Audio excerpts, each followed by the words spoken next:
Richard Rorty sugiere pensar el pragmatismo como el intento de cambiar la imagen que tenemos de nosotros mismos como especie para hacerla consistente con el enunciado darwiniano de que diferimos de los demás animales solo por la complejidad de nuestro comportamiento. Porque adoptar una imagen de nosotros mismos como animales excepcionalmente inteligentes es dejar a un lado la manera griega de distinguirnos de los brutos. Recuerda que tanto para Platón como para Aristóteles, los animales viven en el mundo de la apariencia sensorial, sus comportamientos se ajustan a esa apariencia y por eso no son capaces de conocer, porque el conocimiento implica ir más allá de las apariencias y llegar a la realidad. Los humanos hacemos algo más que adaptarnos al entorno y a sus cambios, porque podemos saber y podemos representar la naturaleza de las cosas que nos rodean.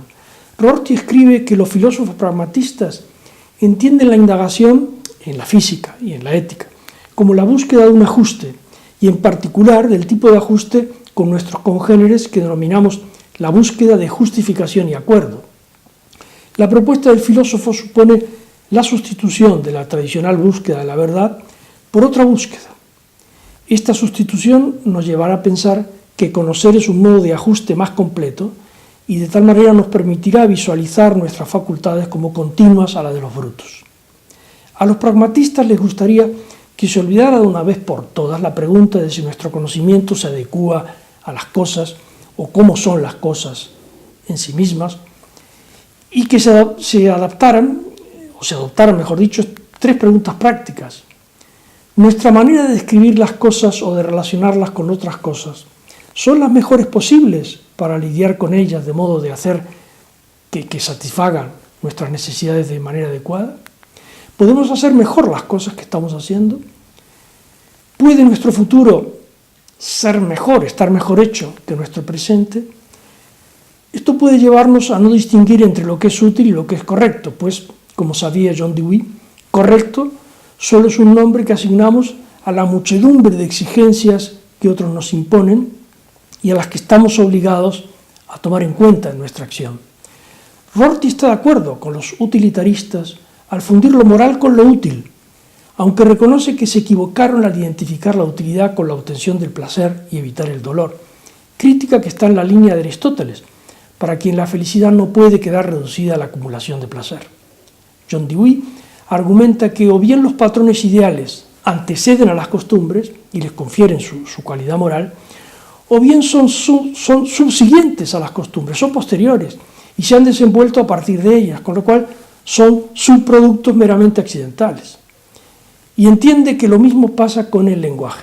Surgió de balbuceos ininteligibles, de gestos y de la presión de las circunstancias y, afirma el filósofo, una vez que el lenguaje advino a la existencia, es lenguaje y funciona como lenguaje. La analogía entre la moralidad y el lenguaje lo dice todo. Y es que no hay un momento decisivo en el que el lenguaje dejó de ser una serie de reacciones al comportamiento de otros humanos y comenzó a representar la realidad. Y tampoco hay un punto en el que el razonamiento práctico dejó de ser meramente útil y comenzó a tener autoridad. Pero volvamos, con palabras de Rorty, volvamos a la referencia que hace John Dewey al lenguaje.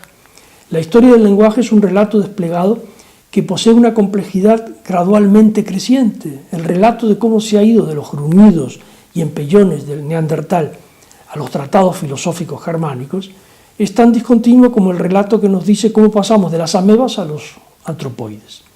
Los dos relatos son parte de un relato mayor. La evolución cultural se desarrolla sin rupturas a partir de la evolución biológica. Desde un punto de vista evolutivo, no hay ninguna diferencia entre los gruñidos y los tratados filosóficos, salvo la complejidad. La diferencia entre los animales que emplean el lenguaje y el inmenso continente animal mudo, o las amebas, es obviamente muy relevante, aunque se trata de una diferencia de grado de complejidad. Y convertirla en una diferencia de rango metafísico no resuelve nada, como dice Rorty. Y aquí la crítica alcanza a los filósofos esencialistas y a los teólogos. Han construido para ellos problemas que son tan insolubles como artificiales.